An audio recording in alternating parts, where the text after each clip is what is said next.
여러분 안녕하십니까, 진성호입니다. 긴급 속보입니다. 윤석열 대통령 후보, 국민의힘 공식 대통령 후보가 된 윤석열 전 검찰총장이 방금 전 이준석 국민의힘 대표와 단독 회동을 가졌습니다. 윤석열 후보의 방으로 이준석 후보가 방문했습니다. 자, 방금 전 국민의힘 여의도 당사 윤석열 후보 방으로 이준석 대표가 방문했습니다. 그리고 두 사람은 40분 정도 비공개 회동을 가졌습니다. 아마도 선거대책위원회 구성을 관련해서 한기호 사무총장의 교체 여부 등을 논의한 것으로 보입니다. 자, 긴박한 상황은 어제 그대로 재현됐습니다. 어제 조선일보가 한기호 사무총장이 사의를 표명했다고 긴급 단독 보도를 했습니다. 자, 이준석 대표가 임명한 한기호 사무총장 임기가 그렇게 오래되지 않았습니다. 그렇지만 대통령 후보가 결정되면 늘 대통령 후보가 사무총장을 자신의 사람으로 임명했습니다. 예외는 없었습니다. 이명박 당시 한나라당 후보는 이방호 사무총장을 임명했고, 홍준표 당시 대통령 후보는 2017년 이철우 의원을 당시 사무총장으로 임명했습니다. 자신의 사람을 사무총장으로 임명하는 이유는 대선 자금과 이 대선의 실무적인 실무를 주관하는 자리이기 때문에 후보가 믿는 사람을 앉히는 겁니다. 박근혜 후보, 새누리당 후보였던 2012년에도 이 사무총장은 박근혜의 최측근이 계속했습니다. 자, 이걸 보면 이준석 후보가 한기호 사무총장의 교체에 대해서 불쾌한 감정을 가지는 것은 이해가 가지 않는다는 사람들이 많습니다. 대선 자금은 수백억이 들어갑니다. 그리고 자칫 선거법 위반 이런 위험이 있기 때문에 늘 믿는 사람을 앉힙니다. 적어도 이준석 대표와 윤석열 후보 간의 신뢰관계는 그렇게 확실한 것 같지 않습니다. 이준석은 대표이면서 계속해서 윤석열 후보를 향해서 견제구를 날려왔습니다. 지금도 마찬가지입니다. 무슨 비단주머니 운운하면서 윤석열 아바타를 어떻게 한다, 또 무슨 이 드루킹과 같은 이 킹크랩 조직을 잡는 뭐를 만들겠다. 이건 당대표로서 너무나 당연한 겁니다. 그리고 이걸 미리 공개하는 것도 이해가 안 됩니다. 이거는 선거 캠페인 과정에서 자연스럽게 하면 되는 겁니다. 당대표는 후보를 당선시키기 위해서 노력을 해야 하는 자리입니다. 그런데 마치 이거를 선심을 베풀듯이 발표하는, 기사가 나는 걸 보면 이준석 대표가 정말 아직 어리구나 하는 걸 느끼게 됩니다. 야, 윤석열 후보님, 제가 이렇게 열심히 일하고 있어요. 비단주머니 또 드릴게요. 아니, 당대표가 같은 정당의 후보를 돕는 것은 당연한 건데 이렇게 생색을 냅니까? 자, 게다가 인사를 놓고 대표가 공개적으로 김종인 전 비대위원장이 반드시 와야 한다느니 규모가 어떻게 해야 된다느니 이런 말을 하는 것은 실례입니다. 윤석열 후보가 결정하고 그 밑에서 이준석은 보고하듯이 이야기하면 되는 겁니다. 채택할지 말지는 윤석열이 하는 건데 왜 공개적으로 마치 제3자처럼 행세합니까? 자, 이런 가운데 윤석열 후보가 오늘 아침 최고위원회에 불참했습니다. 이준석 대표 상당히 놀랐을 겁니다. 이 자리에서 윤석열 후보가 없어서 그런지 이준석 대표는 공개적인 발언을 하지 않았습니다. 백브리핑도 하지 않고 가버렸습니다. 이유가 뭐겠습니까? 섭섭한 감정도 있겠지만 함부로 입 잘못 늘렸다가는 또 비판받을 겁니다. 자, 이 시간 윤석열 후보는 최고위원회에 참석 대신 이 무소속 전북의 이용호 의원을 만났다고 합니다. 그 즉시 이용호 의원은 민주당 복당 신청을 철회했다고 합니다. 자, 반문연대가 지금 만들어지고 있는 겁니다. 윤석열은 참으로 바쁩니다. 윤석열 후보 오늘 어떤 이준석 대표와의 회의를 했을까요? 자, 기자들이 물었습니다. 그러자 윤석열 후보는 이렇게 말했습니다. 회동 직후 당 중심으로 선대 조직을 구성해서 가겠다고 발표하지 않았냐. 잘 진행되고 있으니 걱정 말라. 자신감이 묻어납니다.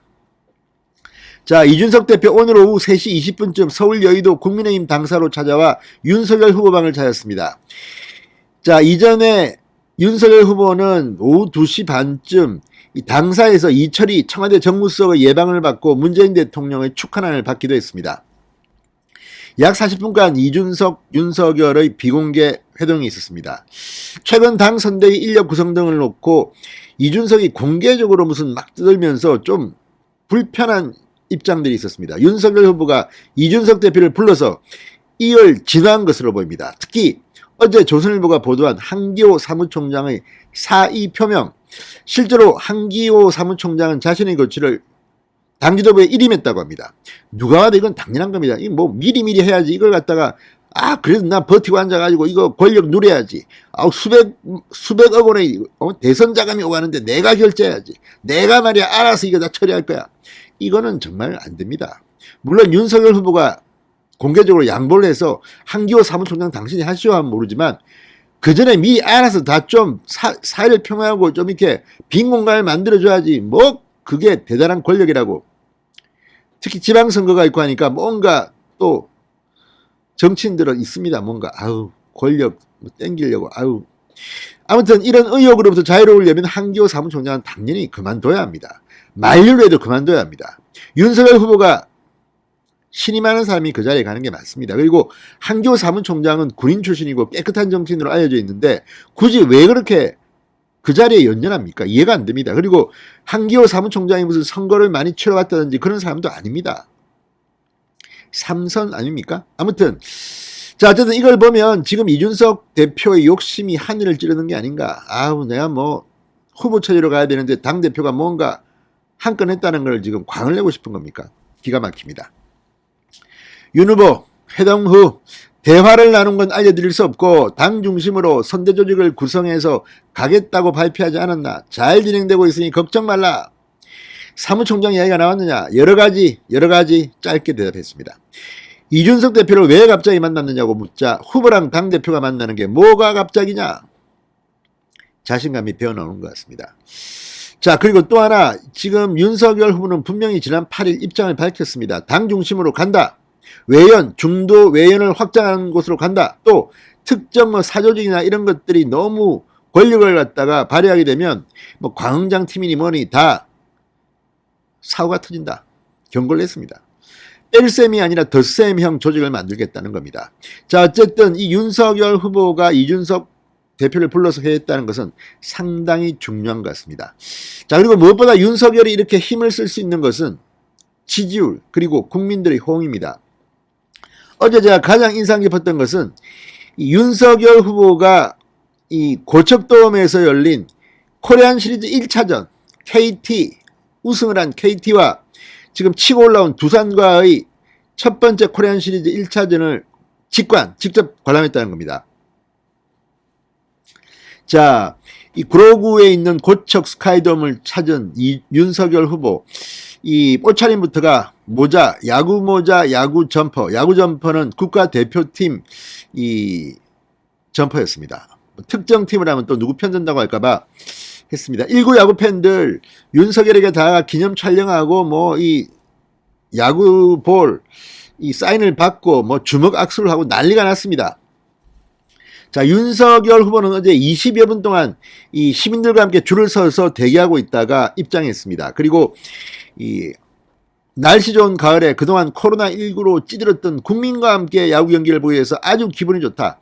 잘 갔습니다. 윤석열의 2030 마음을 쏙 빼놓은 겁니다. 지금 지지율도 2030에서 이재명을 압도하고 있다는 그런 조사가 어제 계속 나오고 있습니다.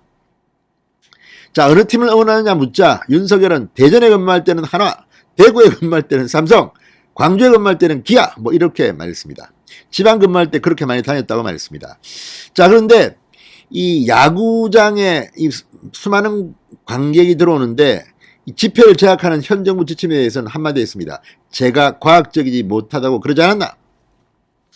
자, 그런데 지금 기자들의 질문이 이어지는데 윤석열이 한마디 했습니다. 지금 안타가 나온 모양인데 빨리 가서 봅시다. 이게 무슨 말인지 아십니까? 자, 야구장을 저는 워낙 자주 가기 때문에 요즘은 코로나 때문에 못 갔습니다만 이 야구장에 갔다가 이제 뭐 간식거리, 뭐 맥주나 무슨 이 피자나 뭐 이런 거 치킨을 사러 이 야구장에서 잠시 뒤에 이 복도에 있는 가게로 들어가 보면 갑자기 경기장에서 소리가 날립니다. 와 합니다. 그러면 안타가 나온 모양이다, 홈런이 나온 모양이다. 그 소리로 감각을 하고 빨리 사서 경기장으로 뛰어갑니다. 그때의 경험이 선합니다. 윤석열이 기자들 질문을 답변하는 동안 아마 와 하고 함성이 울린 모양입니다. 지금 안타가 나온 모양인데 빨리 가서 봅시다. 야구팬 맞습니다. 자, 윤석열 후보는 이렇게 말했습니다. 초등학교 시절부터 학교에 가면 엉덩이에 야구 글러브를 깔고 앉아 수업을 받을 만큼 야구광이었다. 또 야구 명문 충암고 출신. 아무튼 저도 경남고 출신이고 초등학교 때부터 야구를 워낙 많이 해가지고 뭐 야구 글러브, 야구 방망이 잃어버려서 부모님께 혼나고 했던 경험이 많습니다. 야구에 한번 빠지면요, 특히 초등학교 때부터 못 태어납니다. 그만큼 야구는 매력이 있습니다. 윤석열도 보니까 야구 팬은 확실한 모양입니다. 자, 어쨌든 어제 윤석열의 이 고척돔 방문은 2030에게는 상당한 매력으로 보일 겁니다. 이재명은 지금 무슨 메타버스인가 타고 지금 다니면서 뭐 청년들 만난다는데 또 부산 가가지고 부산 뭐 솔직히 뭐 재미없잖아요 뭐 이런 말 했다가 또 막말 논란에 휩싸이고 있습니다. 그동안 윤석열은 야구를 보러 갔습니다. 또 어제 그 비슷한 시간인가요? 조선일보가 한교 사무총장 사의 표명. 이준석 대표는 지금 몰리고 있는 생각을 할지도 모릅니다. 그렇지만 그런 생각이 필요 없습니다. 이준석도 대표 아닙니까? 같이 가고 손잡고 윤석열이 대통령 되면 그 공이 다 어디로 가겠습니까? 왜 자꾸만 본인이 가만히 있으면 되지 뭐 잘난 척하고 내가 이렇게 열심히 하고 있다는 걸 광을 내려고 합니까? 그러지 마십시오. 그냥 원팀으로 가면 다 알아줍니다. 진성호의 직설이었습니다. 여러분 감사합니다.